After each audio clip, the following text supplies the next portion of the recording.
God willing, today we'll be reading from Surah 27, verse 6. Let's all seek refuge in God from Satan the rejected. A'udhu billahi minash shaitanir rajim. Bismillahir rahmanir rahim. Surely you are receiving the Quran from a most wise, omniscient.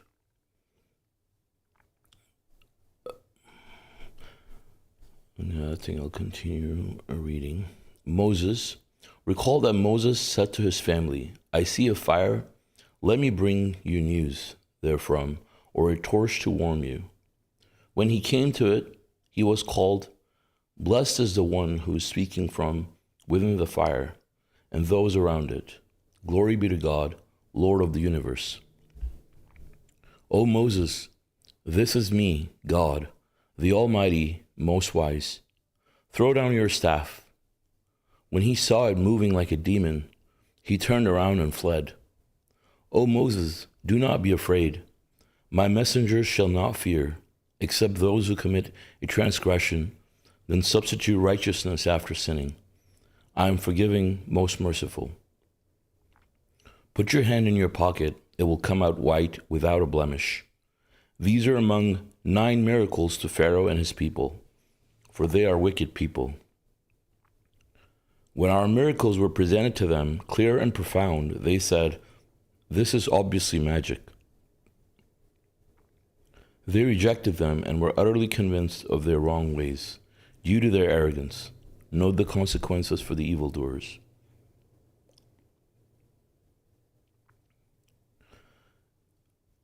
MashaAllah. So these verses are, talking about Moses and how Moses had no idea when he saw the fire. He was completely taken by surprise. He thought that he was going to go to the fire and maybe get some light to provide some warmth for his wife, or maybe get some news from there, by talking to someone. And he was surprised because there was no one else there, and the fire was obviously, if you see a fire, it's not just in the middle of a forest or something. You're expecting some people to be there. It's not just burning on its own, unless it's like a giant forest fire or something like we have in California. But this was a fire that was set by God, to talk to Moses. And God chose Moses, as we know from the Quran, to speak to him in a way that God has never spoken to anybody before, any of the messengers. And he spoke to Moses. And Moses was afraid when he saw his staff, Also, it's interesting, I know it doesn't say that here in this verse, but another verse, God says, what is this in your right hand, O Moses, And I said, this is my staff, I lean on it, I herd my sheep with it. And God says, throw it down. And when he threw it down, he started moving, as it says here, like a demon, obviously, he had some fear. But then God says that, do not be afraid. He says, my messengers shall not fear, right? So people who are God's messengers, they should not fear, except those who commit a transgression, then substitute righteousness after sinning, right? So, but of course, if you commit a sin and you substitute righteousness, still you gotta fear, because, you broke God's law, even after you substitute righteousness immediately. But the idea is that, if you do everything to please God and you live by his rules, you should not have any fear, because God is the one who, keeps his promise. He's the one who you have to put your trust in, knowing that, he will never break his end of the deal as long as you're keeping your part of the deal, right? And God saying this here to Moses to calm his nerves. I think it's a very kind gesture. Imagine if you're, let's say, in some high-ranking position, and there's another person you're talking to, and they're afraid of you. I mean, you don't have to go out of your way and say, "Oh, don't be afraid," or anything like that. I mean, you like the fact that the person is shivering, and it makes you feel good. I mean, not saying it makes us feel good, but I mean, people with big egos and stuff, right? I mean, that's how it makes them feel. It gives them this feeling of power that they have over another person. And, how do we know this? Because, we hear people in similar positions, end up saying things like that they want people to be afraid of them, etc., And I don't want to mention the name of a particular person here, but I think you guys might know. But subhanAllah, I mean, God is so kind and gracious, and, he's he's also, comforting Moses at the same time. It's a beautiful thing. And then God gave him 9 miracles to be shown to Pharaoh and his people. Among them here, as it says, he put his hand in his pocket, it would come out white without a blemish. And then also the staff turning into a serpent. And all these miracles were given to Pharaoh, shown to Pharaoh. I mean, given to Moses to be shown to Pharaoh, but they didn't help him at all because he was a complete disbeliever. And God said, because they were utterly convinced of their wrong ways due to their arrogance. So when people are completely arrogant, they're utterly convinced of their ways. They're utterly convinced of their ways because they have huge egos, right? And they don't see for a second that, they could be wrong. I mean, Pharaoh said to Moses that, about Moses, the children of Israel, that, he wants to destroy your ideal way of life, which was was basically slavery. And he was tricking people into thinking that this was the ideal way of life for them, And that's how big of a liar he was. So God, we're going to continue reading. David and Solomon. We endowed David and Solomon with knowledge, and they said, "Praise God for blessing us more than many of his believing servants." Solomon was David's heir. He said, "O people, we have been endowed with understanding the language of the birds, and all kinds of things have been bestowed upon us. This is indeed a real blessing." Mobilized in the service of Solomon were his obedient soldiers of jinns and humans, as well as the birds, all at his disposal. So, Godwin, I'd like to take a pause here and go over these verses. Of course, they need some explanation here because of the extraordinary, things that we read here. Now, this chapter, as I was saying earlier, is initialed. I'll follow up on that in my next part of the passage. But God is talking about David and Solomon here, that both of them God endowed with knowledge and wisdom and blessings that God had given them, and they're acknowledging these blessings here.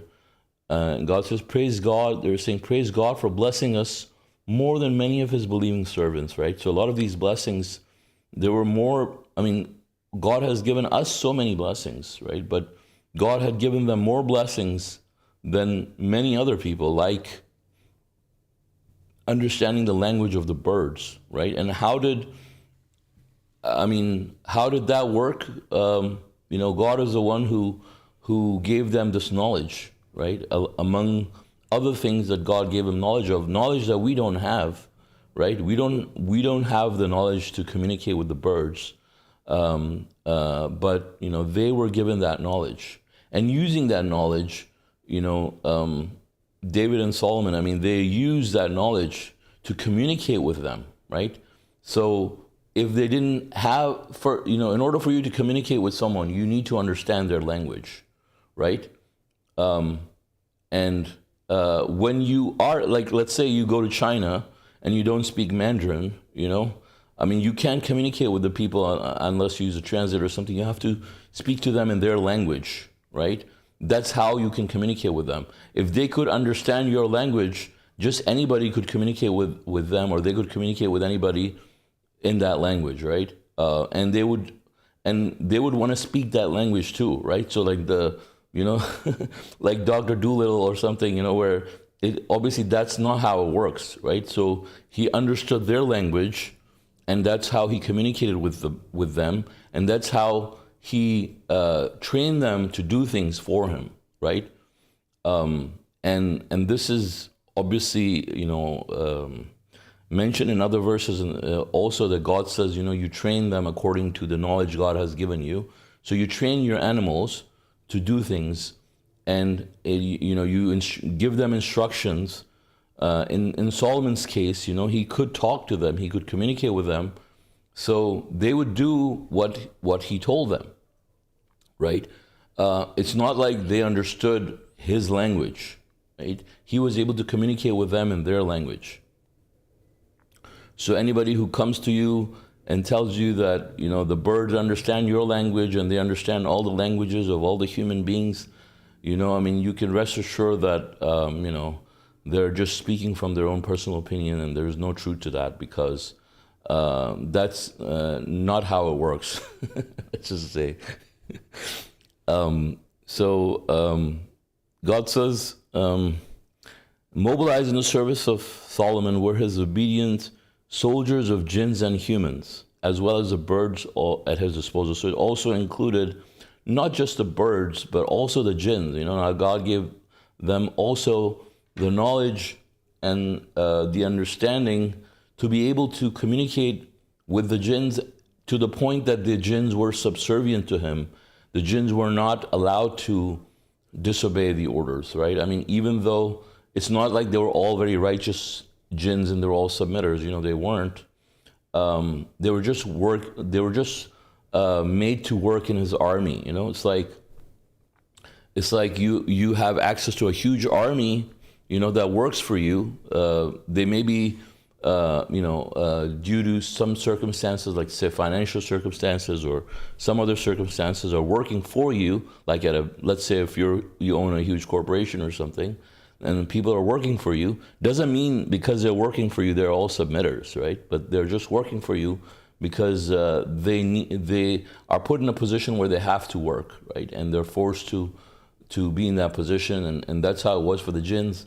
And they were not allowed to disobey his orders, right? And that's how strict it was, and that's how God says that Solomon and David, they were able to do all these things, like have pools and niches and all these types of things that God had given them.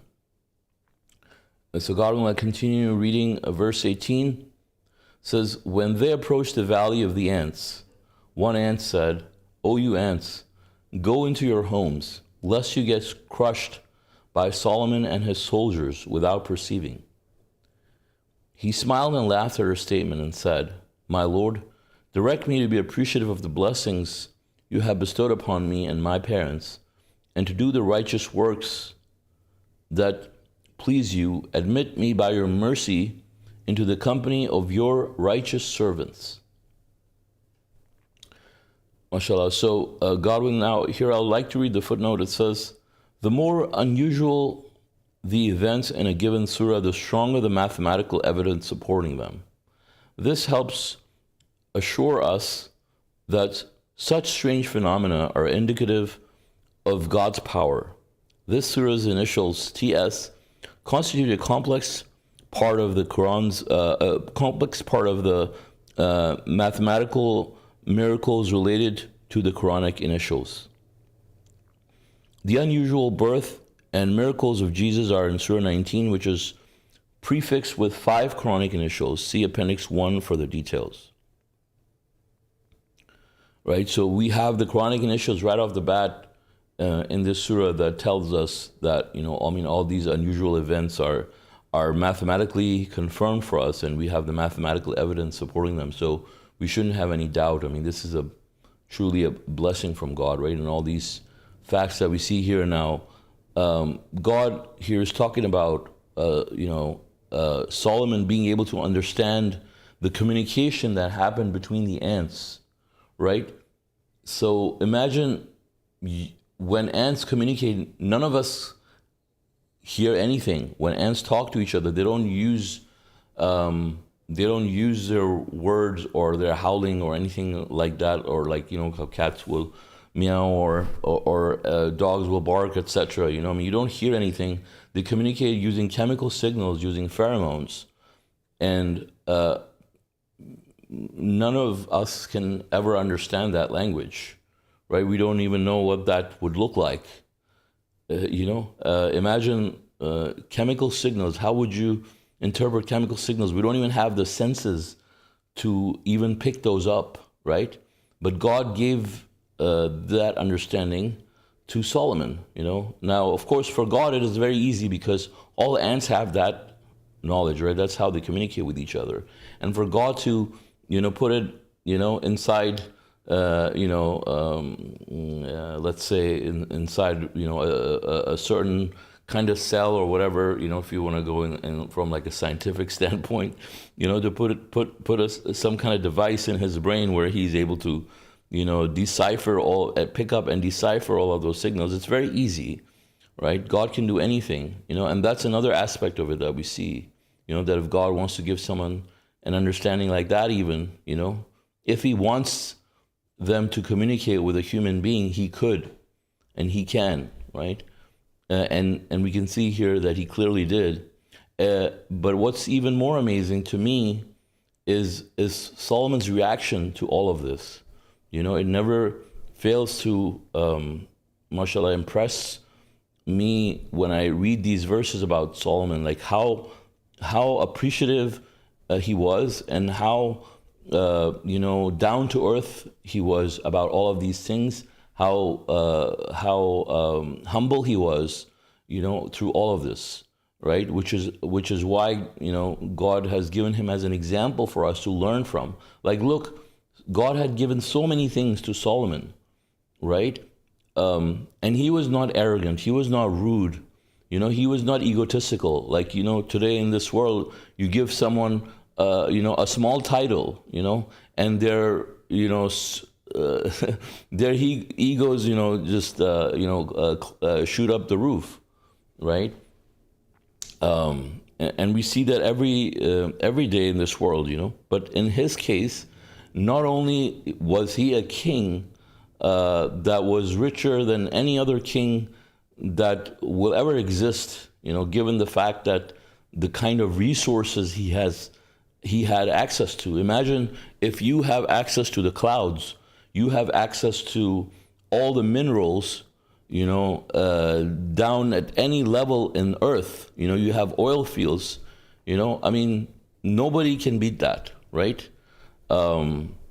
Definitely, like by far, not even, you can think of like this, the Saudi royal family, whatever. You think they're rich, right? You think like the British monarchy, like they will have a lot of treasures. This has no comparison because they don't have access to those types of resources. Even with all the wealth that they have, they can't control the jinns. If you can control the jinns, you can send the jinn to, let's say Mars and get, whatever precious metals you want, right? You can send the jinns to like somewhere in the depths of the earth where nobody else can reach, and you can drill an oil well, or you can go extract like the best treasures in the world, right? And he had access to all of those things at his fingertips. We can see how the angels, how the jinns were able to transport Sheba's palace in the blink of an eye for him, right? And so all of these things he had, but you can see like every time he saw these things, he knew it he saw it for what it was.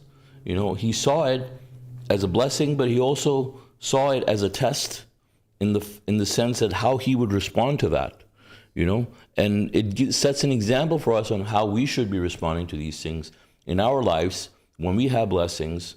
The first thing he would do is he would I mean, of course, in this case, he smiled and laughed at the statement of the ants, because he found it funny. But he also, immediately he said, "My Lord, direct me to be appreciative of the blessings you have bestowed upon me and the blessings upon my parents." Right? So he said, this is God testing him. He knew that it's God testing to see whether he's appreciative or not. Right? Same thing with the palace when he saw it. Right? And this reminds us that this could be part of our admissions test. The blessings that we see in our lives, to see how we respond to those blessings. Of course, in Solomon's case, he was at the extreme end of the testing spectrum with the wealth that he was given. Of course, and we could be given similar things to a certain degree, obviously, where we would have to be tested with abundance of health, wealth, and the materials also, right? So, and he responded by thanking God and glorifying God and imploring God on top of it, right? I mean, imagine someone like Solomon having all these blessings. I mean, if you're not a submitter, obviously, he wouldn't have these blessings to begin with. But the fact that God gave him these blessings and he implored God, for guidance. He implored God for forgiveness. He implored God for his mercy, for admitting him in the company of his righteous servants. Like he acknowledged that he was just a servant of God with all the treasures, someone could imagine, and so, this truly is a good example for all of us. And God willing, we can learn a lot from it. So God willing, I continue reading verse 20. It says, "He inspected the birds and noted, why do I not see the hoopoe? Why is he missing? I will punish him severely or sacrifice him unless he gives me a good excuse." He did not wait for long. The hoopoe said, "I have news that you do not have. I have brought to you from Sheba some important information. I found a woman ruling them who is blessed with everything and possesses a tremendous palace. I found her and her people prostrating before the sun instead of God. The devil has adorned their works in their eyes and has repulsed them from the path. Consequently, they are not guided. They should have been prostrating before God, the one who manifests all the mysteries in the heavens and the earth, and the one who knows everything you conceal and everything you declare. God, there is no other God beside him, the Lord with the great dominion." Solomon said, "We will see if you told the truth or if you are a liar. Take this letter from me, give it to them, then watch for their response." Back in Sheba, she said, "O my advisors, I have received an honorable letter. It is from Solomon, and it is in the name of God, most gracious, most merciful, proclaiming, 'Do not be arrogant, come to me as submitters.' She said, 'O my advisors, counsel me in this matter. I'm not deciding anything until you advise me.'" And the footnotes for 2730 says, "The Bismillah included in this verse compensates for the Bismillah that is missing from Surah 9:19 surahs earlier. This restores the total occurrence of Bismillah to 114, 19 times 6. See Appendix 29 for details of a vast and profound miracle attached to this Bismillah. Right. So these verses are referring to, Sheba, and how she came to submission, through the invitation of Solomon. And it all starts with the hoopoe, right? The hoopoe came to Solomon, and first the hoopoe was missing, and he says, "I will punish him severely or sacrifice him unless he gives me a good excuse," right? And then the hoopoe finally came and told him the news. Now we can see here these birds, are highly intelligent creatures, because the bird could observe that these people of Sheba, this foreign land, they were worshiping the sun instead of worshiping God alone. And she came and gave that information. Actually, it's a male, not a female. Sorry. So it says, why is he missing, right? And so he gave him that information, and Solomon did not trust him right away. Also, like as you can see, it says, we will see if you told the truth or if you're a liar. So birds can even be deceptive in their communication. Actually, it's funny because it's interesting, because I was seeing this documentary where these animals will give out fake signals, for example, to fool people, and so that they could take advantage of each other, right? And so like this one part where there was this one animal that was mimicking the sounds of their enemy, like the animal that comes after them. And so when they would hear those sounds, they would actually run and hide, and then the animal would go and start eating all the food while they're busy hiding. They'd go and start eating all the food, etc. So obviously, they exhibit this kind of behavior, and so Solomon understood that as well, right? And so that's why he said, we'll see if you told the truth or if you're a liar.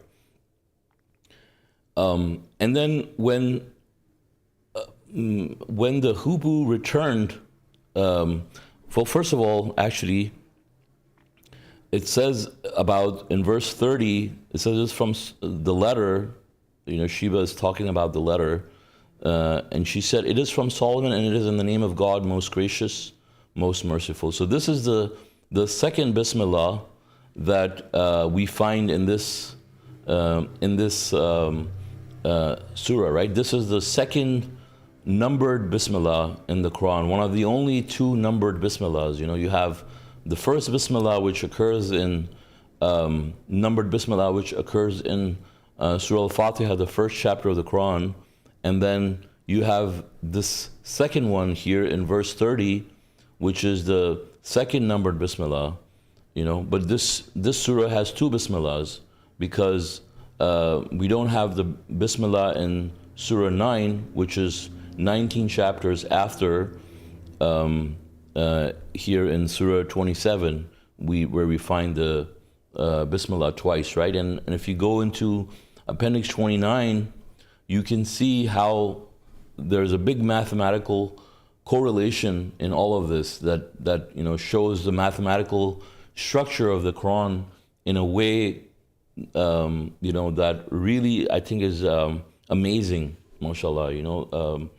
And it's really beautiful to see that God has put this type of an abstract complex structure in the Quran for us to be able to verify all its parameters and how they connect with each other, and it's truly subhanallah, it's truly fascinating and amazing that God has put that in place for us to be able to understand that this Quran has been revealed by God. And you can read more about it, as it says here in the footnote in Appendix 29. So going back to Sheba, right?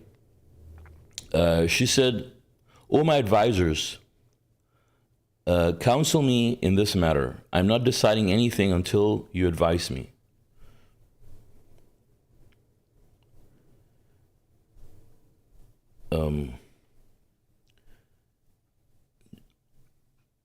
They said, "We possess the power, we possess the fighting skills and the ultimate command is in your hand. You decide what to do." She said, "The kings corrupt any land they invade and subjugate its dignified people. This is what they usually do. I'm sending a gift to them. Let us see what the messengers come back with." When the Hoopoe returned to Solomon, he told him the news, and he responded to Sheba's people, "Are you giving me money? What God has given me is far better than what he has given you. You are the ones to rejoice in such gifts." To the Hoopoe he said, "Go back to them and let them know that we will come to them with forces they cannot imagine. We will evict them, humiliated and debased." SubhanAllah. So, in these verses, we can see how, the Hoopoe was mobilized in the service of Solomon, and how she was, spying on them and giving them all this information. Obviously, that's another thing. You have the birds, for example, giving him news. Now people are, creating these artificial birds, that can fly, artificial animals and artificial birds, for example, drones that look like birds, that can go and spy on people, right? But this was even more amazing because it's not a drone, it's an actual bird that can go and get the information and come back it's completely foolproof in all ways, right? A drone could be caught, for example, and destroyed, but the bird, is going to fly away unless you can catch him or shoot him in the sky. But SubhanAllah, that was an amazing, thing. Would be an amazing asset to have, for Solomon, that he could use his birds in this way. And while the people of Sheba with Queen Sheba with his advisors is planning a response, the Hoopoe already came and told him the news, and before they even got to react, Solomon was already able to respond back to them, saying that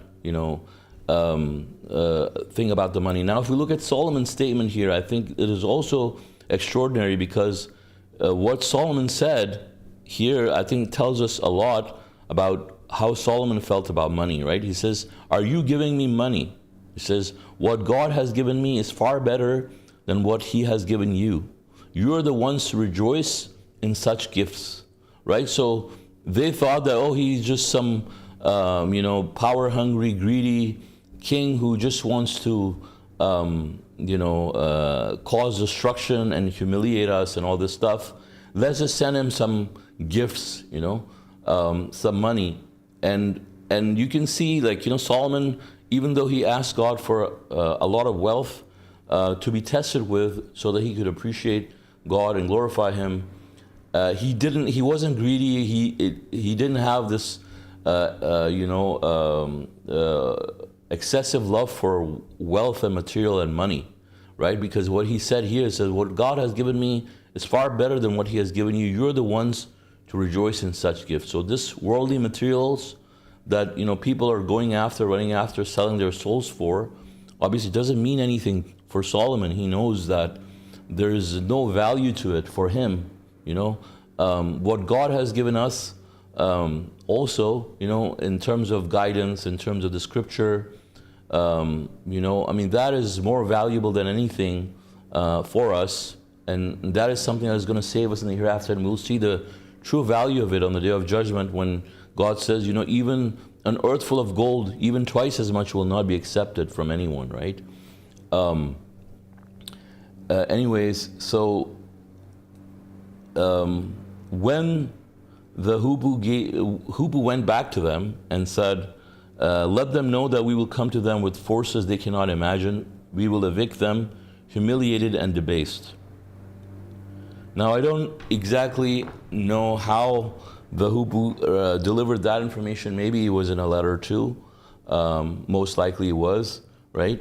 Because the Hoopoe can't just go and start telling them because they don't understand the language of the birds. But just like the last time Hoopoe came and delivered the letter, this time also, Hubu went and delivered the letter. So God, when I continue reading, faster than the speed of light, verse 38, he said, "O you elders, which of you can bring me her mansion before they arrive here as submitters?"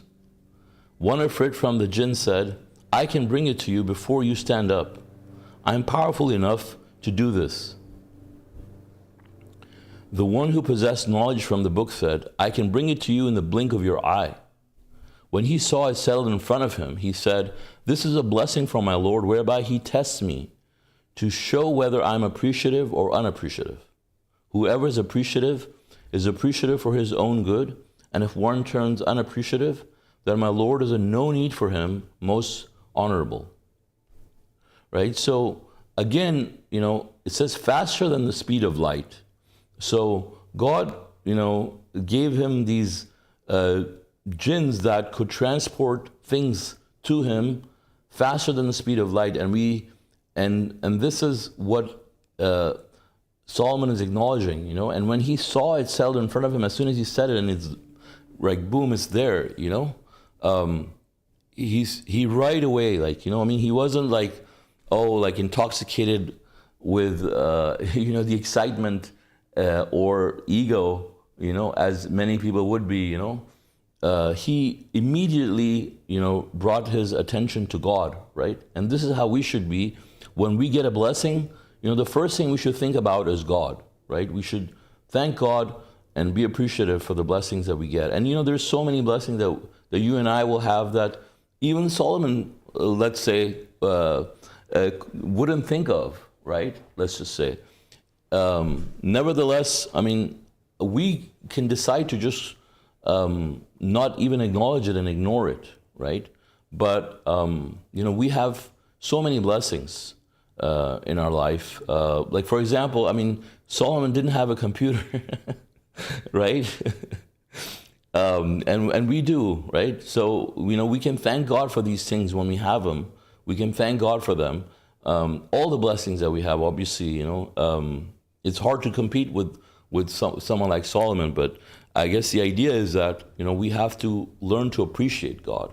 And that's how we see, like, in this whole, example that God has put together for us about, the accounts for Solomon, the only one thing that we should truly remember, obviously we should remember all of it, but the big takeaway, in this entire account of Solomon is the appreciation part, for that stands out, by far to me is, immediately he turns to God and he appreciates for every blessing that he sees.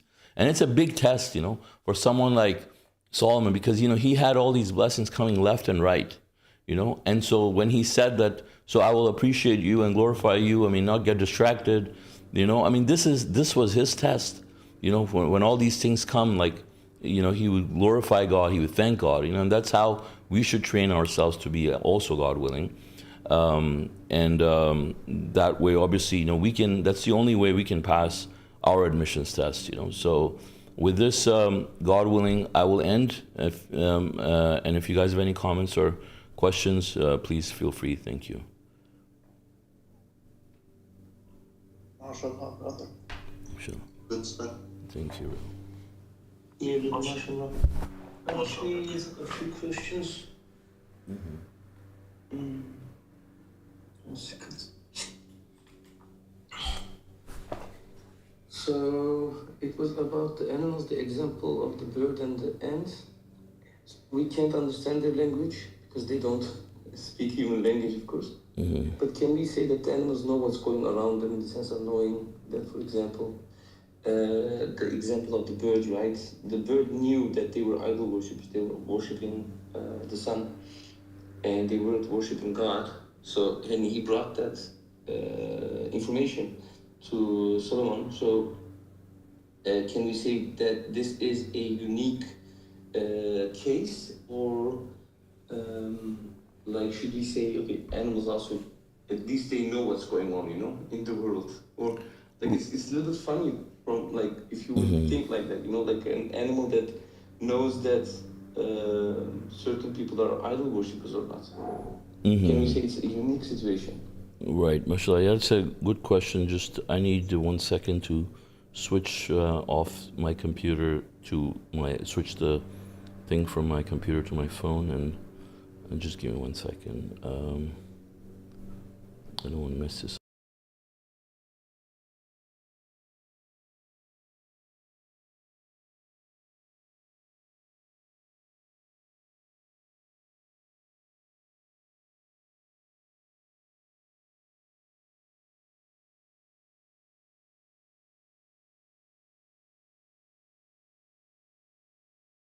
Between, like people who are worshiping God and people who are worshiping the sun, like, or anything else. Mm, yeah, I So Right. mean, there. that. So Yeah, go ahead, John. I was gonna say, yeah, like from what we can read and know from science, like they're pretty intelligent. So I guess maybe they could, because I mean, they're submitters too. But uh, that was just my thoughts. Maybe Or maybe a he unique situation, in this case, that is possible. Right. So I want to say here that I mean, what he is describing, it's a pure observation. Like the bird, saw and observed these people. Now, if you see someone worshiping the sun, I mean, what are they going to do, right? They're going to prostrate before it. They're going to pray to it. So he saw these people doing that. Obviously, they will have statues of the fire. They will worship, you know, the light and stuff, right? So, like the Zoroastrians today, right? And so, like, if someone's worshiping the sun, it would be easy it'd be easy for you to see it. Like if I went to, let's say, another country and I saw people worshiping the sun, like I don't even have to understand their language if I see them worshiping the sun to see that they're actually worshiping the sun, right? Because they'll be prostrating before it and everything, so if I observe it a few times, like I can easily conclude that they're worshiping the sun, and but also, um if the bird, what John said, or Brother John said also about the training part, right? When you are able to train when you're able to communicate with the birds, you can teach them things easily, right? So it's possible that he Mm-hmm. also learned other things while working for Solomon, like he was trained, to do other things, right? Mm-hmm. But it's not like those birds were any special than any other birds. But animals are intelligent creatures, right? I mean, God says that there are communities like us and stuff. They don't speak our language, but they're not stupid, right? Mm-hmm. Yeah, like even bees, they can, like, when they Mm-hmm. find a source, they come back and then give the information about that Mm-hmm. source to the other bees, Right. etc. Yeah, like the ants as well. Yeah, Mm-hmm. mashallah, like, and the other thing is, of course, God is telling us and giving us the information about that things that happened. Yeah, makes sense. Then I had the other question was, okay, so we learned from the messenger. Okay, this is about the jinns and the companions. You read verses about that as well. So is it we learn from the messenger that either you convince your companion or he convinces you. If you deserve to go Huh? to heaven, then the You didn't read companion. that? No, but you were talking about it, so I had a question about that. You were talking Oh, about the jinns, right? uh-huh. Yeah. So, Maybe we so could talk about that in off topic if it's is it off topic? about companions. Yeah, yeah. It's about the jinns. Okay, but Did but you not the you companion were jinns. no? Is it about the It's companion jinn or the other jinns, you mean? also the other jinns. Okay. I mean, I would say if it's not related, we could talk about it after. Okay, okay. Yeah. Yeah. I think Yeah. it is, but okay. Okay, so I mean, if you think it is, then I don't know the You know, question, so maybe it I'll is. ask the question. I'll ask the question, and if you Okay. think it is, Okay, sure, if it sure. is off Sounds good. topic, then we do off topic. Yeah, it's Yeah. both is fine for me, right? Okay, Uh-huh. so because I took notes, and then I was Uh-huh. while you were Okay. talking, I was thinking that. So Mm-hmm. we learn from the messenger that either you convince your companion or he convinces you, and if you deserve to go to heaven, then the jinn companion will also go to heaven, right? So knowing this, can we then say about the jinns that okay, so there was these jinns that heard the Quran, right? And this happened while the Messenger of the Covenant, they were reading the Quran, the verse chapter 72 actually, right? It starts with that part. So, and then they say there that they used to be unbelievers or they were like idol worshiper, and now they heard an amazing Quran, and now they are believers.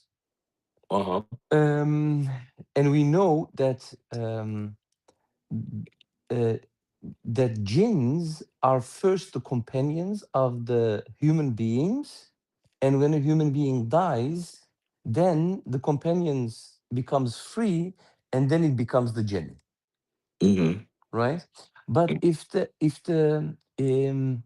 human being is dead, it's already predetermined either that he was a believer or he wasn't. So how then would those jinns change their religion, or their belief? Mm-hmm. Right. You understand what I'm saying, brother? Like, Mm-hmm. Yeah. I mean, I would want to handle it in off topic. oh, is it off topic? Okay, then Yeah. another question again about the jinns, Uh, but this was about what you was right. reading. And it Mm-hmm. is so you were saying that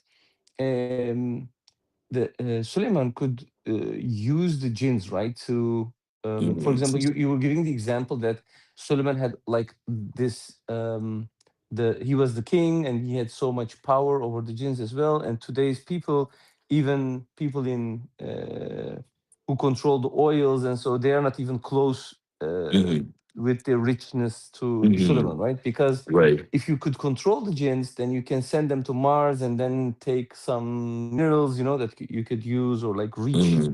into these Yeah. very difficult places, etc.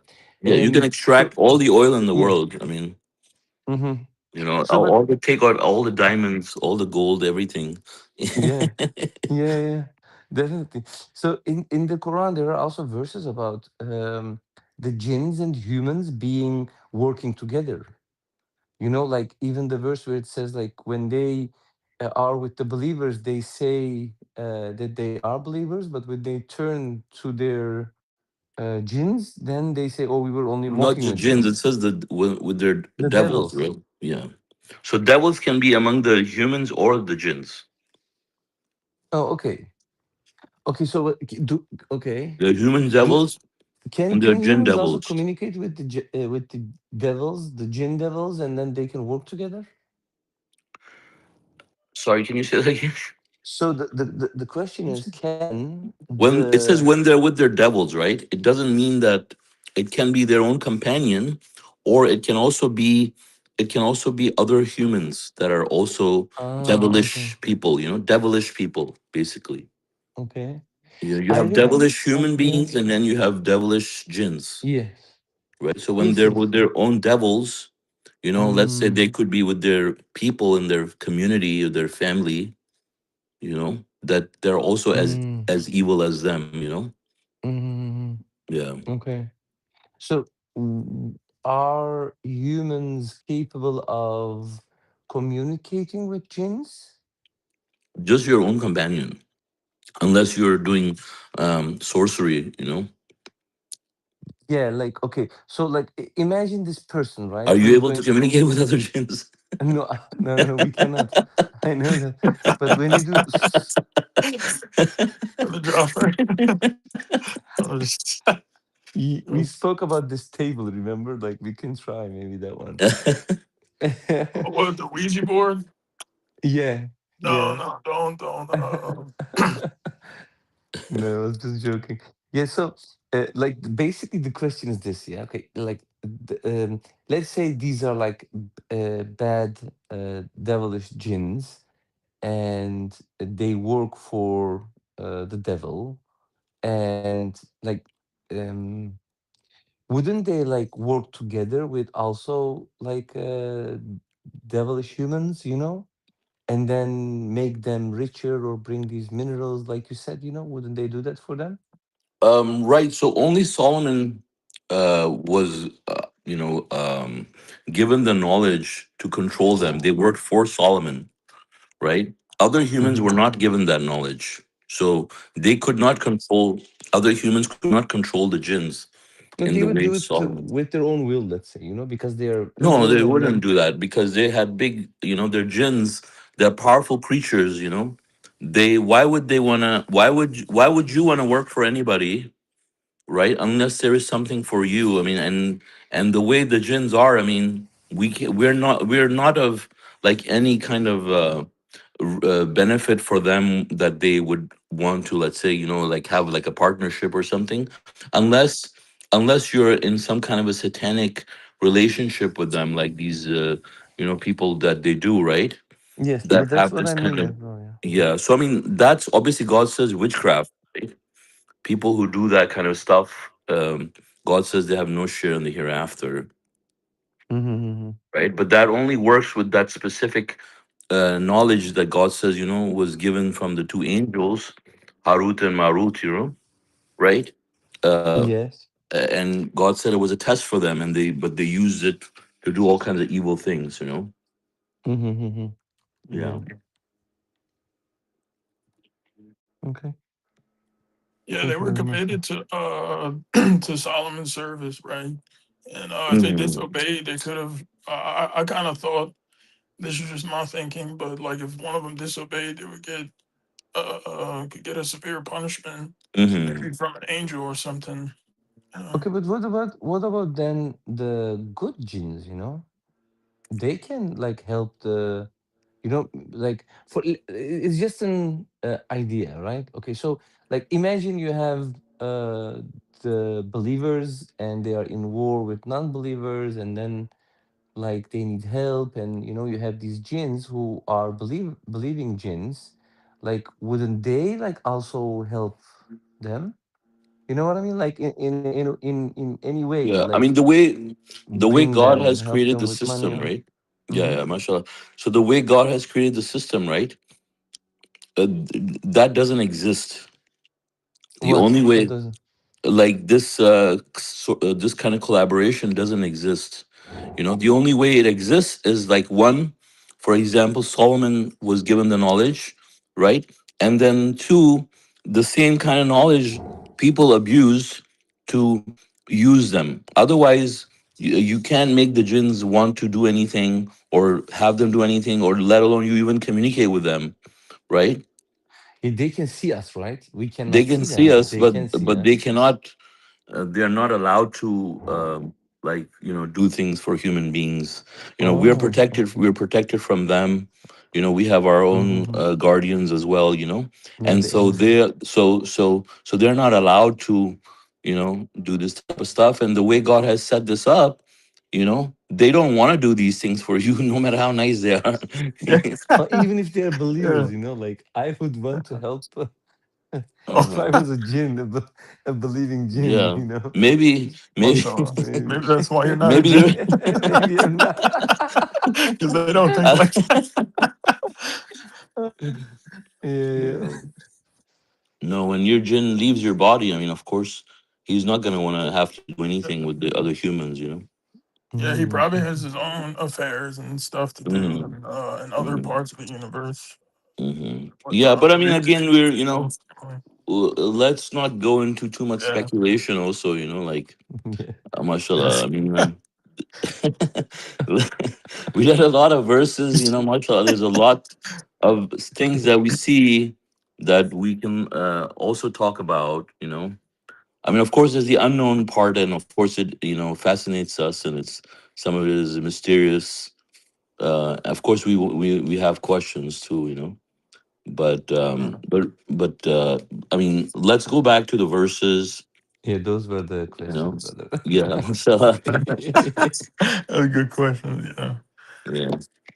Yeah, the verse 30 about the Bismillah. That's really amazing because you can see that it shows God's omnipotence and that He knew that Surah 9 was going to be um, by the idol worshippers. It was changed, and so also, it reminds us too, like despite what we might see happening, or even despite every move that idol worshippers or disbelievers would make against the truth or against other submitters and trying to distort the message, God already has their um already knows, and then he plans accordingly. And like the verse that says, they're scheming, but we too are scheming, you know. So, and then why we shouldn't fear any people and only reverence God. Mhm. Yeah, I mean, we also read about Moses. Um, so if anybody has any comments about Moses and Aaron, also, in addition to Solomon and David.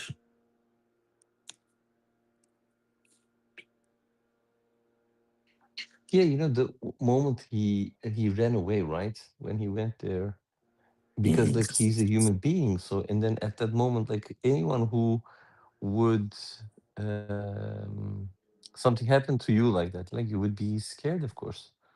Like it's like a human thing. We Hmm. know this also Yeah. from which from Mary was also Hmm. the same example. Yeah. Abraham had also the same example when they came to his house and they didn't eat Hmm. from, right, like Hmm. Yeah, this gives us an idea. I was uh I was in my room, I mean, I was outside in the house, and I was about to come into the room. It was late at night, and all of a sudden the computer started talking. It was like, "Oh, it's time for night prayer." I was like, "Who's that?" I was so scared. Your own voice. No, it wasn't my voice. It was the female. Oh, The computer talking. oh yeah, yeah, yeah. That would have been pretty sweet. Man. You ran away then? What did you do? Yeah. Uh, uh, Because like first hear the alarm, and then you hear, so it's the computer talking, right? And I didn't hear it. I think I was in the shower, and I just came in, and as soon as I came in, it started talking. mm. You What can do also have a y'all, male voice, you know that? Hmm. Yeah, Yeah. what do y'all think about would be like more. the part where it says it was moving like a demon? Like, what do y'all think? Hmm. Uh, Hmm. I find that interesting too, I because Hmm. thought it's like, what Hmm. did that look like exactly, and like like a how does creature he didn't creature yeah, he Hmm. didn't understand what it was. That's why he thought like a demon, maybe. Hmm. Hmm.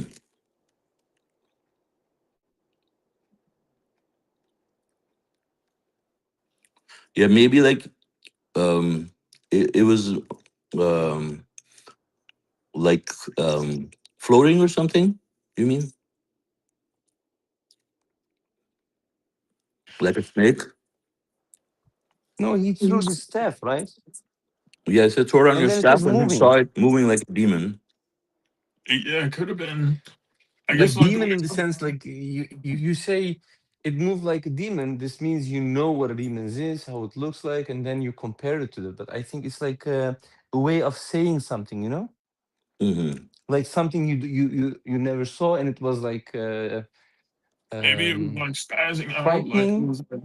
Hmm. Okay. I'm not sure. Yeah, it was definitely Hmm. frightening. Yeah, I mean, yeah, like it said, like a snake, right?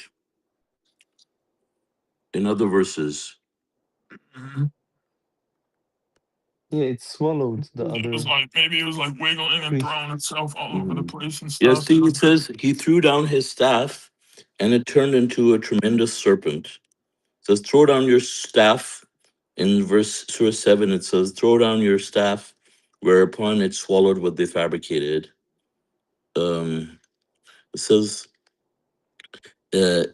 and then it says in Surah 26, when he threw his staff, uh, he then threw his staff, whereupon it became a profound snake. Yeah. Yeah. It says, throw down when he saw it moving like a demon. This is Surah 27 again. And then Surah 28, it says, throw down your staff. When he saw it moving like a demon, he turned around and fled. Same thing. It says, oh, Moses, come back. Do not be afraid. You're perfectly safe. Mm.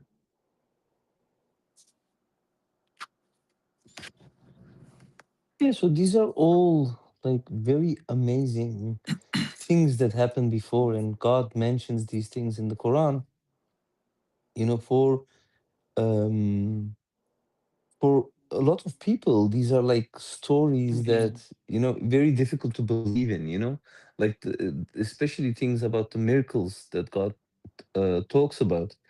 And when you think about the miracle of 19, it makes totally sense, like this is it's very smart actually, to write a book which is like mathematically composed and everything is there, so you know that this can't be from a human being. And then the stories that are told in that book, it proves that all these things really happened. So, like, this is an amazing way of communicating. Meanwhile, testing, and then also giving, like, now when when Abraham, he asked God if he could see or if he could witness how he created something which was dead, right? And he said, I wanted to assure my heart. Please correct me if this was wrong, but like you are being assured, like as an extra thing.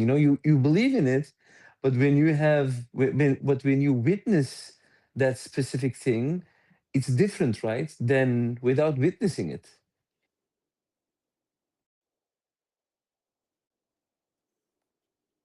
So all these things that God tells us in the Quran, the things that happened with Moses or the other messengers and the prophets, um like it's also a huge blessing that we Mhm. have. And one of the other things, of course, is it eliminates all excuses, so no one can say, yeah, but this was just a book and then there were stories in them which were unbelievable, so that's why I didn't believe in the Quran. Like you don't have even an excuse anymore after the miracle. Yeah, I think another big takeaway for me too is being appreciative. Because if we look at the example of the ant and Solomon's response after, and then the title of the surah too, um, called the ant, and then we look at how Solomon responded despite all of these blessings and all these tests, and then how he steadfastly persevered. Um, I think in another part of the Quran, it says we gave Solomon so much wealth, but he steadfastly persevered. Um, and so yeah, this is the traits and the way we should strive to be.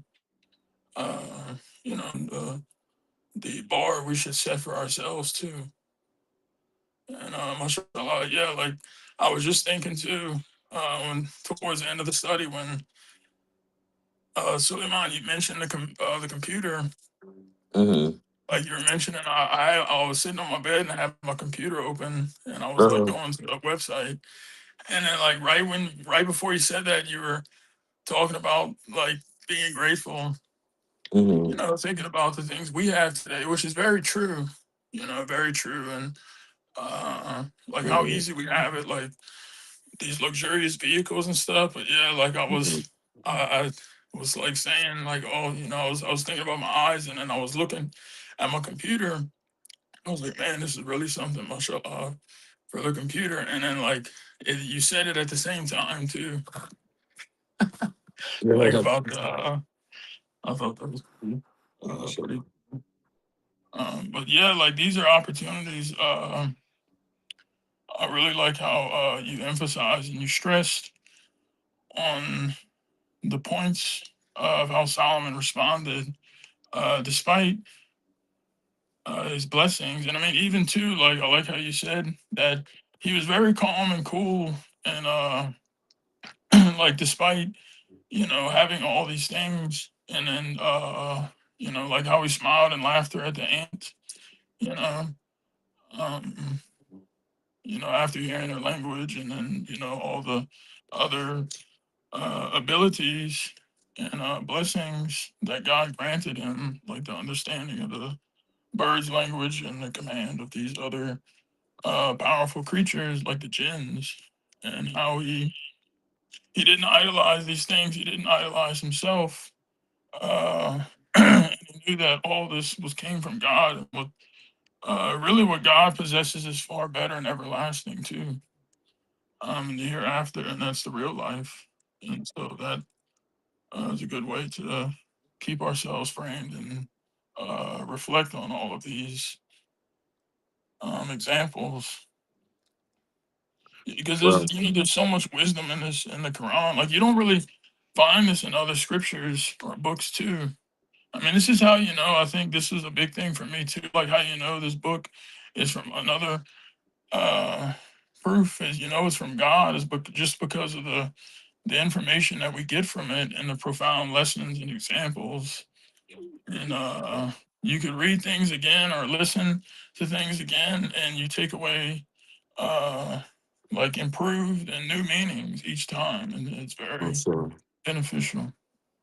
you guys won't believe what I just found. What? Mashallah, the ant has 27 chromosomes, and the surah is titled "The Ant," surah number 27. Oh, subhanallah, it's amazing. Wow, how did how did that? Yeah, MashaAllah. see, I posted a picture on in WhatsApp.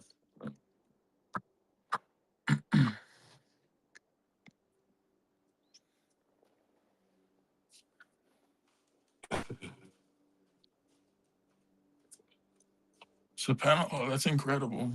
Mhm.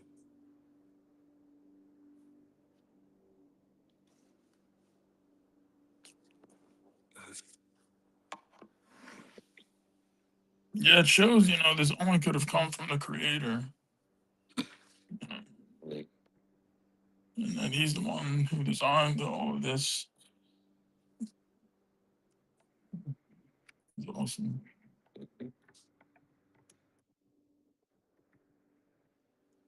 Yeah, I mean, first I was looking at if there's any significance with the ant. I didn't see anything. I was like, okay, it was his body.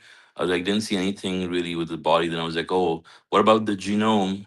And then it says ant has 27 chromosomes.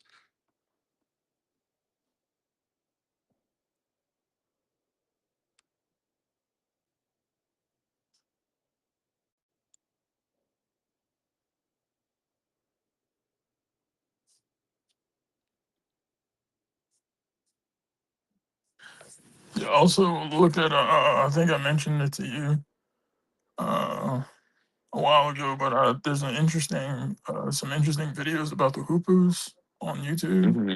that you might want to watch, and it shows like they're very intelligent too, like the way these Hmm.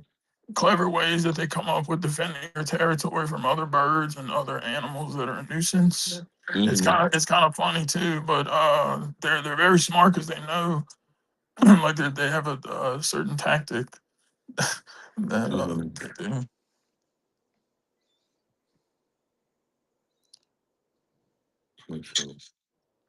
So I'm trying to share that image. here. Hopefully, you guys can see it.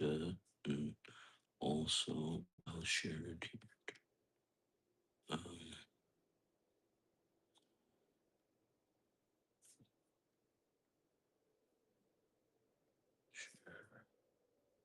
share this. You guys can see it now. Huh?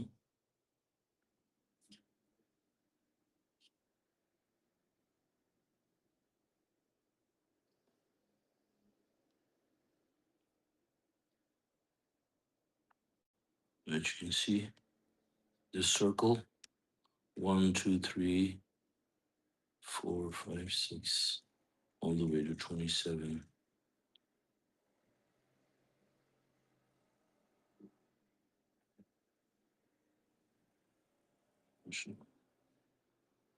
This one.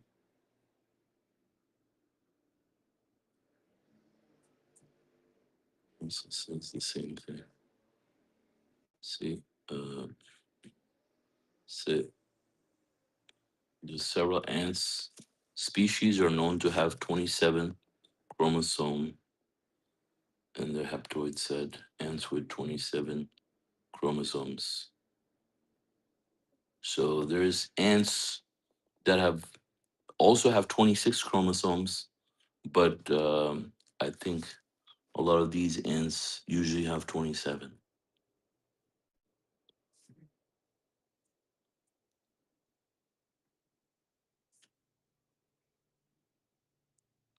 The black ant. What about the fire ant? Uh, fire ant.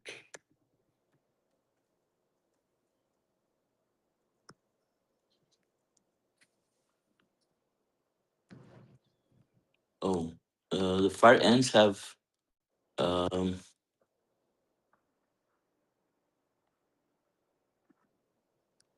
32? Interesting. No, wait. The fire ant chromosome.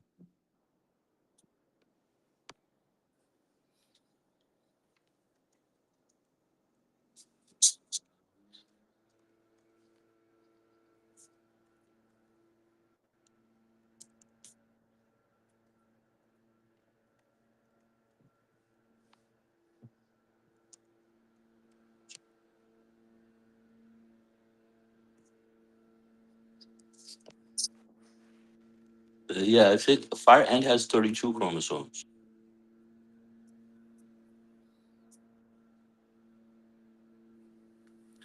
And then the regular ants, like most other ants, have 27. Mm. Maybe they gotta upgrade because they can because they hurt. Their bites feel like fire. Shit.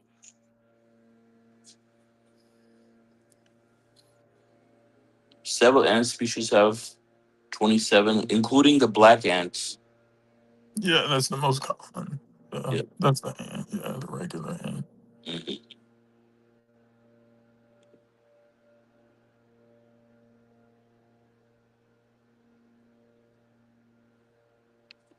It's amazing too, you know, how many different types of species they have. Like within Mhm. that's pretty cool. Yeah. Yeah. So these are the most common ants, right? Yeah, they also said maybe can you look up how like they can lift? I think what is it? Like times their body weight, like 10 times their Mm-hmm. body weight. Like Mm-hmm. they said, if an ant was the size of us, for example, it could easily lift a whole big truck up without any problem, like Mm-hmm. without an issue. Yeah. From 10 to 50 times their own body weight. Wow, yeah, that's incredible. Imagine you being able to lift 50 people. Yeah, that would be, oh man. It'd be like Hercules. Oh no. Yeah.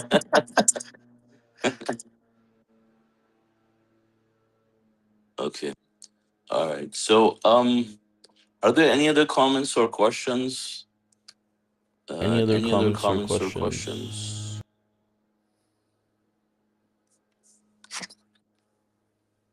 I guess there were some off-topic questions Brother Jaffer had. Brother Jaffer, you want to go back to your off-topic questions? Uh, yeah, brother, we actually talked about it, but what was it? The one Oh, there was with another one. We're talking about this Apophis, right? yeah, that one too. So the last so this was yesterday in the Friday prayer. Uh huh. We were talking about the topic, and then on the website it says likely to happen.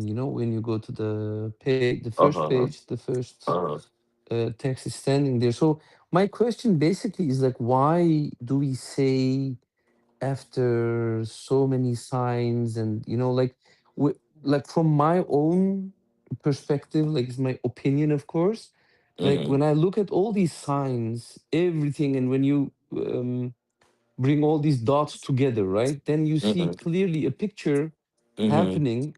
And I always imagine, like, if the messenger of the covenant, if he was still alive and then he would see all these signs, like wouldn't he also say the same thing? And then, like, because we have the example of Oh, the end of the world, where he talks about these signs and the evidences in the Quran about the hmm. year 2280, Yeah. So yeah, yeah. mashallah. So I think it's interesting. You mentioned the messenger of the covenant, right? Oh, I just see. What is that? Another centipede or something? Okay. So that's not. I think it's a millipede, right, John? We saw before. Yeah, Anyways, so, centipede would be bad because those you get yeah, bit by one of those. That's like as bad as a snake bite or yeah, whatever. yeah. I think it. So another dead centipede, millipede. I mean, I sorry. don't think it. Yeah. So, anyways, so yeah, I mean, because we talked about the messenger. So now the messenger obviously had a different channel of communication with God, right? The one that we don't have, right? I mean, of course, he was a commissioned messenger from God. He had Angel Gabriel, giving him information, things that obviously you and I don't have, right? So he can say that about the end of the world. I mean, he was given authoritative This is God to information in tell us. addition. Yeah, I mean in addition to the mathematical evidence, he was authoritatively told. I mean, he saw and met with all the messengers, and he saw all those things. So he had that conviction on top of it, right? Mm-hmm. uh, Now, for me in particular, obviously, I don't have anything like that.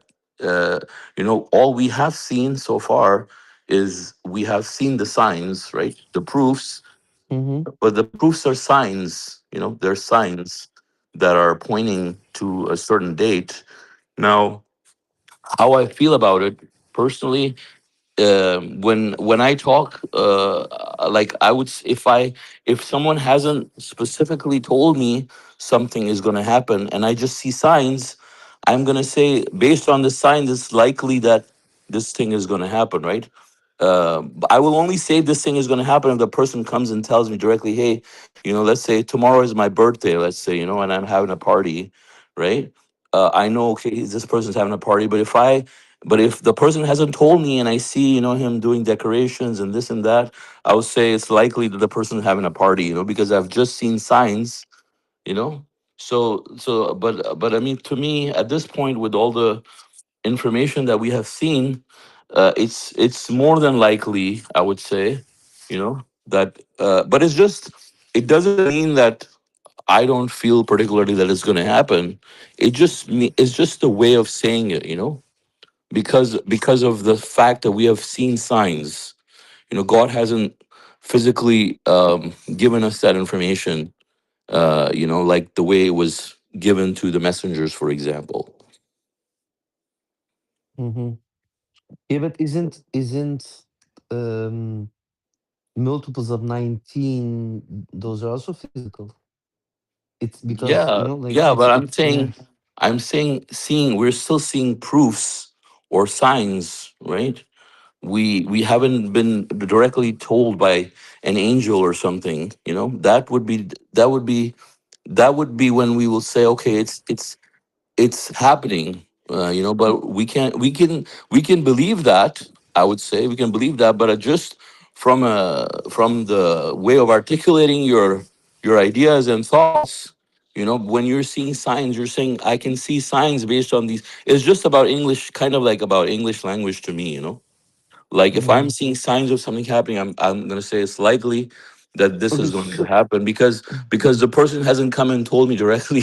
yeah, but what Yeah. is being told to us is Uh-huh. that in 1989, it's been Uh-huh. told that the majority of the humans in this world will accept submission. The USA Mm-hmm. will become an Islamic country, for example. Yeah, that is being told to us, and it will happen within 50 years. It has been Mm-hmm. told to us that definitely an asteroid is going to hit Earth. That is also going to happen. And from everything that we know about asteroids, like this is the one asteroid which fits all those No, I what is agree it with called? you. If Right? this, Like, Yeah. yeah, so then like then I'm thinking like, okay, but what else does God need to do to for us that we are going to be convinced? Maybe we are No, we are convinced I for me. convinced. guess, Yeah. Yeah, I we are guess like the convinced. way I kind of understand what Suleiman is talking about, like it's more of a way of not. I The guess way how of do I say saying it? it, you mean? Yeah, Because it's a way of saying it. Like you can, like where I'm at, like after seeing, I think the Sir 67. I mean, just not just that one, but in culmination. Because if you think about everything that perfectly matches, I mean, just the stuff that uh we found like at the beginning and how everything unlaid, like it puts you kind of in the 99 percentile, Mm-hmm. 99.5, point maybe nine nine 99. nine. Mm-hmm. Yeah, and then maybe Yeah. like for Point me, like nine when I nine. saw Yeah. like something from like about the victory or Sir 68 or Yeah. Surah 67, Dukan. like you might go up to The like same. 99.85% or something, like Mm-hmm. you kind of get more and more like the proofs become heavier and then Mm-hmm. you're but yeah, it's just kind of like a way of saying like we believe in it, we know the smoke is coming, but we're also But the does reason that make sense? specifically, the Mm-hmm. reason specifically why I'm also asking is so w- we have the miracle of 19, which we can clearly see throughout the whole Quran with all its parameters, right? Like from geometrical values to the amount of letters, the meaning of sentences, like so many things, right? It's throughout the whole Quran. And this is the physical mathematical evidence which we for 100%, it's not 99.99999, like with this miracle and with all the evidences that we have seen, multiples of 19, um, that makes it 100%, and I think that is the difference with God preserved the Quran and He's showing us how He did it. And also, the things that are written in the Quran are God's words. We know for 100% sure because of all these multiples of 19. And it's not 99.999%. Because of 19, it's 100%. So when I see the same system, the same system here with Apophis, in relation to Surah Smoke, like the last chapter and all those things, and even the things that the messenger have said.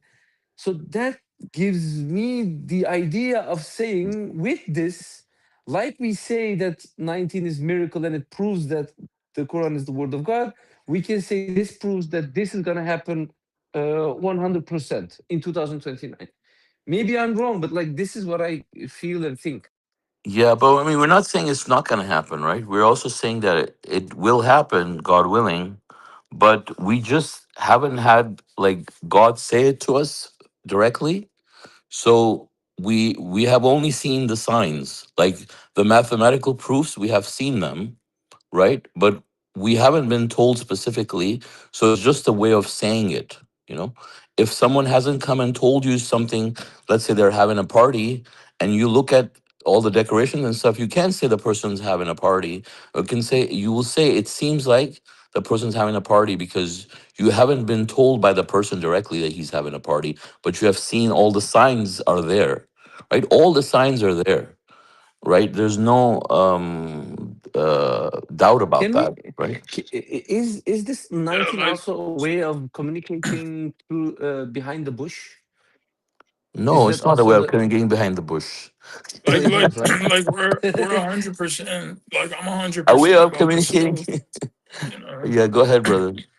Like I'm 100% about the smoke and everything else, but when it comes to Apophis, I mean, uh for example, if you think about, like, when I think about Noah, he was told directly by God, and he also had support from angels and all that. Hmm. We know, like, Yeah, that the Lot flood is also. coming. Yeah, yeah, Hmm. exactly. And same with the messenger of the covenant. Same with Moses. Same with Ad and Thamud. We just read about them, about the disaster. So they sure they had a surefire way of knowing, like, this is gives us information. But also, I mean, if some decree by our creator that we don't know about could happen, like Apophis could come around. I'm not saying this could happen, I don't think it will, but in the sense of, like, how they're saying it could come around 6 years later, etc. Like, I mean, if it's God's will, Hmm. or something, that could be, and all these signs could be pointing towards that Apophis is the one, but Hmm. it's Yeah. gonna be 6 years after. Just for an example, like, that's where I guess, like, 100% on the smoke, of course, but an Yeah. Apophis Hmm. is Also, yeah. Also, Abdullah what said the same difference? thing. He Yeah, said, but "Can you? Why also. don't you check on the other dates?" And then when we checked, first of all, it was not multiple of 19, and the Mhm. distance was much more. Like the in 2029, what they say is 32,000 kilometers, but like Mhm. in 2036, it's like in the millions, like 15 million or Mhm. 17 million, something like that. So Right. yeah, So the thing, but also the thing you should understand is like, okay, what difference does it make if I say it's likely going to happen? If I have all the proofs and I'm sharing all the proofs, then you're able to make that decision for yourself, right? yeah, but we're talking about it in a Friday prayer, and then Uh huh. we're talking about it, and I'm saying certain things. Uh huh. Wait What one happened second. with the Friday prayer?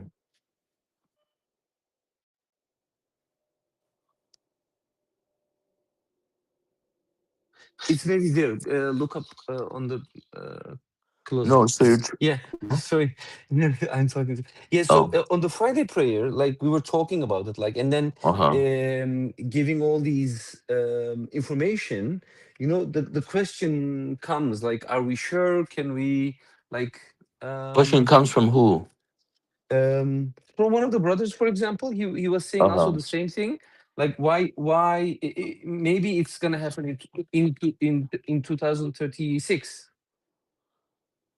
You understand what I mean? Like, it Uh is huh. it is that asteroid. It is Apophis, but then about the No, date, because we have also about the proofs about the date itself, right? yeah, that's also one thing. Yeah, but We have even so many proofs about the date. yes, and So, even to close that part, we checked still with the other date as well, like the date in uh huh. 2036, and it didn't fit, like so, Hmm. like, and then it ends actually with what is it? So then you have, of course, the 50 years, right? Because Hmm. we have still 14 years for the 50 years to end. So with Hmm. Apophis, it's really it closes all these gaps, and Hmm. that's why it makes really sense. So and me as a person, like, should I then also say most likely, or like, because I You am can really say convinced, whatever feels right for you. I mean, in English. I mean, I'm just going by how I say things in English, how I frame things. No matter how certain I am, like even if I'm certain I know this person's birthday is on this date, but that's not how I Mhm. say it because of the way it Mhm. was presented to me. Yeah, and then yeah, and you have also what did what if it doesn't happen, and then we say, yeah, I'll give you ten we Well, don't I dollars, mean, if it doesn't we don't happen, it care. doesn't Like, that's happen. ego. That's Yeah, I ego. mean, So somebody's worried yeah, about, like, what yeah, people think. Like, yeah. we shouldn't But I care. mean, but I mean, really, if let's say if it doesn't happen, right? I mean, we can't do anything. We can't say anything because it's up to God.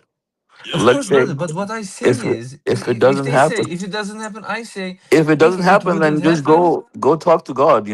Like Yeah, it's not but what me I that I changed. It's not like I changed my mind. I wanted to do it, and now it's not happening. Like, oh, you yeah, said but it's gonna but what happen, I and now it didn't happen. yeah, but what I then say is, if that would be the case, then we wouldn't have all these signs. Because of these signs, we can say it's Mhm. going to happen. And then, Yeah. and then if someone says, yeah, what if it is, what if it will Yeah, not but happen? But brother, why do I have then the the thing is, signs? yeah, the thing is that what I find comfort in is that in knowing that you don't have to convince anybody. If somebody doesn't want to accept or says that it's not going to happen, say fine.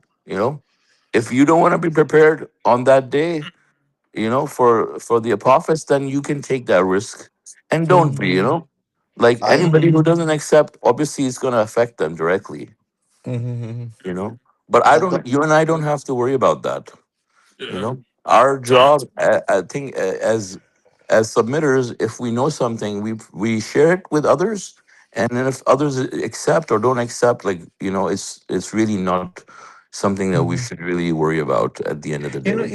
It's actually not even worrying, brother. When you have No, I been a know. submitter and you talk about this topic, it's very normal that questions will arise. They Right. will have certain Right. questions, Yeah, and so I mean, then you tell yeah, them, okay, these are the proofs, right? yes. But after you've shared those proofs with them, like you've shared with him about the dates, there's not Mm-hmm. much you can do, right? We can't convince people. Mm-hmm.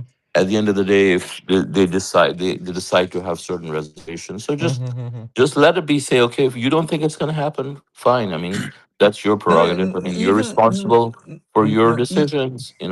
I'm no, even if responsible they for mine. accept it, no, even if they accept it, because on the website it says Mhm.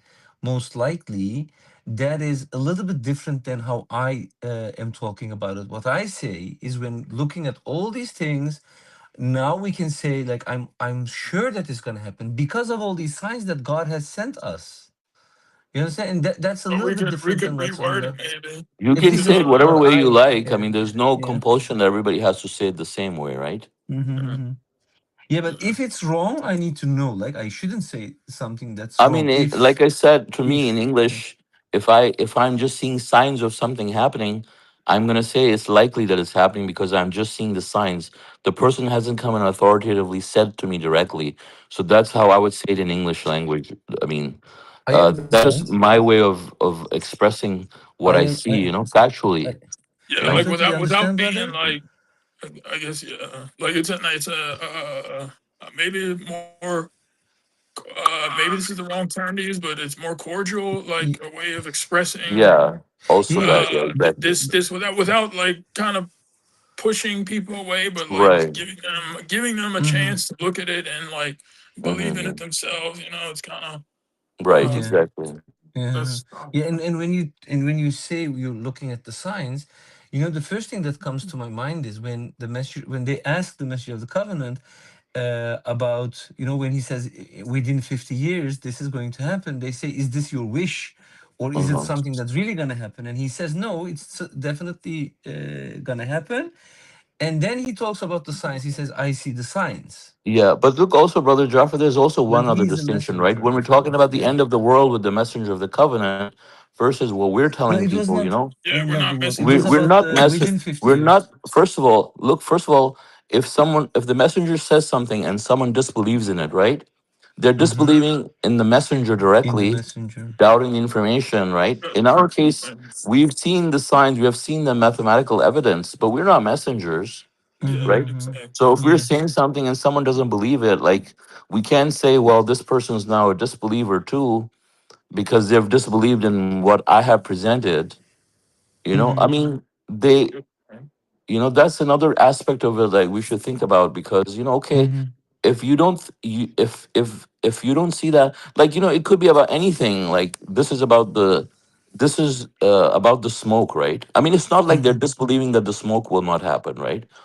Yeah, but they If believe. someone believes that the smoke is not happening, like, for example, that guy Azur who thinks that the Iraqi war was the smoke, whatever. I mean, of course, then you're directly contradicting what the messenger has preached. He's prophesied. So So as long as they're not doing that, and they look at the numbers and they're skeptical about the numbers, I mean, is it wrong? To me, It's it their is wrong loss. because, huh? Yeah, It's it's their their loss. loss at that point, right? I mean, like you know how the messenger said, it is not a requirement for people to go into heaven, even if they didn't believe in the messenger, right? Because, but that Hmm. doesn't. But once they reject a messenger or doubt his information, personal opinion, that's another violation that they have to be responsible for, right? But in this Hmm. case, we're not even messengers, Hmm. right? We're presenting the evidence. We're telling them it's going to happen on that day, whether they want to believe it or not. If they don't believe it, they're going to suffer. You know, Hmm. they're going to, because these are signs that are coming from. These are not signs that, for example, you know that like the birthday example per se, even right, because the birthday example is about a person, but you know we're seeing God's signature, God's signs. You know, Hmm. so they're responsible for rejecting those. Yeah, for Also, example. Good. That's a good. Some good points. yeah, Yeah. but that's just a way of saying it. Like, I don't think we should pay too much attention to the word, and if you don't want to use the word likely, you want to use some other a way of saying it, like you know, want to give it a number. You know, Yeah, that's because totally up to I'm. you. You know, Yeah, but like because as I. John said, you know, that's how we say things, especially Yes. here in America. Like, you know, like for example, if I want to tell someone you know, to do something, I'm not gonna say, "Hey, do this." You know, I'm gonna say, "Hey, you might want to think about, you know, doing this." Doing this. You know, Yeah, or they be like, "Oh, you want me to do this, or you want me to just think about it?" that's funny. You might want to think giving me 1,000 euros. You want me to It do will this or be in just your think about it? benefit. I never thought about it like that. That's hilarious. Man. Yeah, okay. Brother Jaffa, did you get food yet? No, I'm just kidding. Food? Yeah, no, just space food. Space As food? Oh. brother Suleman. Yeah, I was like, brother Uh, Jaffa is so sure he hasn't done anything yet. Oh. How come? Oh no. I have done actually more things, but Almost so. there not is no sure. time. You're Yeah. building an underground bunker before all of No, us. no, not underground, but Yeah, you can get one built. I have some plans. Yeah, yeah, yeah. One of the things actually was with the filters. You know, the Uh huh. masks. You have Uh huh. certain filters that go 20 years. Hmm. But last year, the first times when we were talking about Apophis, if you guys remember, and then we were also discussing about the and talking about the masks. And at that time, when I did my research, the masks that were on sale, the filters actually that were on sale, the end date, how do you call it? The expire date. The Hmm. expire date was one of them was May 2029. So then I thought I shouldn't buy it right now. Like you need to wait maybe Uh-huh. 2 years and then buy it, or else it's going to be Uh-huh. expired. You know, if you're gonna stock Right. up, and then you Right. can But I use mean, it. you can always buy more filters like later. Yeah, but Yeah. like if I Yeah. buy But a yeah, I mean, if filter, you buy that's not before, gonna yeah, I be mean, yeah, you don't want to buy things that are going to Right. expire. Yeah. in Yeah. one day. You know, like Yeah. Yeah. in 1 month Mm-hmm. after it happens. So like Yeah, like it's there's some so. things I'm waiting, like around when 2028 comes, like probably mid 2028, that I plan on like Yeah. closing out. Yeah. John will be 100% prepared, you know, 100 and Yes, yes, I know. 200%. Special room, He's at water. 100% now. Well, Almost like I still have some more yeah.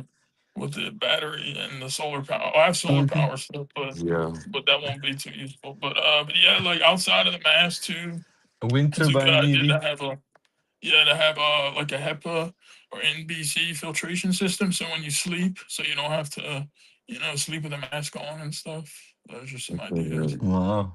It's Yeah. really Wow. easy to like. It's not You're gonna going make to you. be the only survivor, brother. The one. Yeah. You wake up and everyone, you're the only one in the world. That would be so funny, man. And No, John. I mean God will help And us then, all. you know what would be amazing? You would go outside and then scream, like, I told you, like, I told you. Uh, no one listened. Oh, No, God. like really, the best just to be silent, and then hopefully, Mm, hope that we're all saved. You know, whether they're, you know, because we want to set a good example too. You know, for people. of Mm-hmm. course. Uh, I know you were just joking too, but Yeah, but they'll see for themselves, like, you know, because I've told people, like, people that I've given the message to submission about, and I've tried from different angles, and you know, and interestingly enough, Mm-hmm. Apophis did kind of scare a few people, like, because I Mm-hmm. started explaining things about the messenger and to this one guy, and he actually kind of wanted me to he was like, man, you're kind of scaring me, like I don't want to hear, like he was just joking, he let me, you know, like we kept talking, but he Mm-hmm. told me like it's starting to make too much sense, because like I told him about the two Mm-hmm. song thing. I talked to him for about 30 minutes, and he just Mm-hmm. listened the whole time, and then like Mm-hmm. knowing about stuff that's happening in the world, and like, so it's, you can Yeah. tell like it does kind of Yeah. spook people a little bit, like, but I don't know. Yeah. I sent him the Quran too at some point. I don't know if you ever. Yeah. Yeah. You remember at the mosque, when I went there, a few weeks ago, Jamil was really concerned, Wait, Jamil, wait, tell me. Yeah, he was really concerned. He's like, I'm like, no, he said, what's gonna happen? What's gonna happen? And like I told him, I said, no, it's okay. Like, don't worry. It's just gonna be like a few months of smoke and darkness and stuff. And he's Oh, like, God oh bless yeah, because Jamil. yeah, but because he says, I have my graduation coming. Oh I my said, don't God. worry about your graduation. It can be delayed. You'll still graduate. Yeah. Yeah. God bless him. I like Jamil. He was always he was nice. Mhm. Do the He's people of Masjid Tucson, like those groups or any other groups, do they talk about it? Do we know that, or like, No, they talk about it, but not Tucson, I don't think. But the other because people they like heard on from Discord us? and stuff, they know they have watched the video, one or two videos from I think one of my sermons. So they know that we have talked about it, and they have looked at, maybe some of them may have looked at the article on the site, probably too. But I don't think any of them really takes it seriously. Ah, okay. Yeah, I also Be- just have one last question too about, I was reading a footnote the other day, and it said by the end of the world will be, it says by the year 2270 AD, America, and then I think maybe the whole world too, I'd have to look, but one or the other or both will be the hardest submission, and it was Well, talking about America Gog will and be the Magog. hardest submission. Yeah, America's the hardest submission, and it says about the year 2270 AD. So, but that's also, I guess that's going to start. My understanding is it's going to start like within the 50-year time frame, and in Hmm. accordance with the smoke and all that, and it's going to continue uh, Hmm. until 2270 AD, before the final Hmm. prophecy, right? Yeah, yeah, Okay. well, yeah. I again, mean, sorry, when like, God's victory comes, can that you submission will prevail the whole world. can you explain? I didn't understand that. Like, you, like 2270, 10 years before the end of the world, and then you mean like after the smoke, USA will become a submitters country, and then until that time, you mean? Yeah. So I'm looking it up. Oh, for some reason, my And the verse says the smoke, they will, after God takes away the difficulty partially, they will turn back. So right. That's doesn't that also mean interesting. that they're gonna become submitters and then eventually they are going to turn back again, like soon after? Maybe after a few years or maybe decades, I don't know, but Maybe, but because I mean, we that's what also I see thought. like what happened with Christianity and Islam, like how there was, I guess, like a lot of believers in the Distortion. beginning, yeah, like with Muhammad and stuff, and then like, but throughout time, they ended up going off the path and reverting. But Yeah, yeah, the but footnote I was talking about. Oh, go ahead. I'm sorry. Yeah, with Muhammad's time, it went very fast. Like immediately after Hmm. Muhammad's death, Hmm. they turned their backs on the Quran. Hmm. Yeah. So it's in 2196. It says by the footnote for 2196. Yes, It yes. says by the year 2270 AD, thanks to God's mathematical miracle in the Quran, America will be the heart of Islam, and billions around the globe will have believed in the Quran. Um, right. So, Mhm. but when God's victory itself comes, God says that submission will dominate the whole world, right?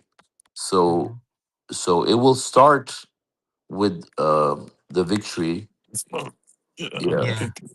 yeah, Oh, yeah. So and it will start with the last chapter of the Quran when that happens. Yeah, Oh, last triumph. that's what you chapter of mean. the Quran. You Yeah, talking about yeah, the triumph? victory. Yeah, 110, Surah 110. Yeah. Yes, Surah 1. Yeah. When that Also, we got starts. some confirmation proofs too. You remember from Surah 48 about Apophis? Hmm. We got some signs there as well that Okay, we Yeah, so see. yeah. yeah, so 110 happens and then. So then, when basically after the Apophis comes, right? Mm-hmm. That's when people are going to realize that God says, He has sent a messenger, Uh-huh. and people will start accepting submission. So submission will. That's when the messenger talked about the 50-year period, right? So submission will automatically at that point, gain enough momentum that it will dominate the whole world. And then it says by the year 2270, the entire world will be submitters. I mean, submission. America will still be the heart of Islam. It will be the heart of Islam because that's where the message has Mhm. flourished from, and will keep on being the center of submission, right? Um, Really, so really yeah, amazing. Come to America. yeah, come to Why not America, I was Turkey, brother. just, brother? I was just, Come to I was Turkey. just kidding. We Huh? have the Blue Mosque. Why not Netherlands? Why not Turkey? Yeah, You yeah. know, it's always sunny in Turkey, so. Uh-huh. God willing, we'll No, come. it's sunny in California, more sunny in California Oh, than Turkey. really? Yeah. Uh, okay, so then smoke happens, the victory happens, and then until that time, 2270, USA will be the heart of submission. Hmm. Hmm. Okay. Yeah. And what about where it says they will uh, divert? Was it divert? Soon after? Right. Right. So I mean, What does that mean? a lot of the people will turn righteous, during that period, of course, when the smoke is happening, right? Hmm. But after, obviously, the smoke is gone, then people will revert, to just not taking this very seriously, right? Seriously, right? Kind of like the children of Israel. Like we But have then, these really Mhm. good Yeah, examples in the Quran yeah. But and submission will other have prevailed examples by too. then. Yeah, oh, yeah. like what? Okay, submission have been prevailed. Does this mean that it's going to be ruled by submission? If the people like, what does that mean? Like, It means Yeah, that like people will accept submission as the religion. they yeah, accept it, Not but they don't necessarily practice meaning it. that we'll have governments. Maybe later. You know. yeah. God But, willing. yeah. Uh, yeah, we might not like have a submission, like maybe a submitter type Mhm. president, but Yeah. or politicians or governors, but at least like we'll have the majority of people, and then that will also kind of put the not so good people, I guess I like to think of it as, in check, like to where they Hmm. can't spread vast corruption, or Hmm. they're gonna have to, because once Hmm. people unite under God, they that's what they don't want happening. I mean, we know Satan doesn't want that happening. Hmm. Exactly. All right. Inshallah. So are there any other comments or questions from anyone? Okay, so if there are no other comments or questions, God willing, we can conclude our study. Thank you all for joining the study today. God willing, our next English Quran study will be on Wednesday, God willing, at 1 p.m. 1 p.m. right, John? You'd be able to Yes. come, yeah, because you're not traveling. Okay, yeah. So yeah, Yes. Wednesday, 1 p.m. God willing, we'll have the But, study, and hopefully we'll also have Turkish studies. I think we stopped again. you know, I was thinking of a funny idea to We'll stop the stream. yeah, stop the stream. Oh,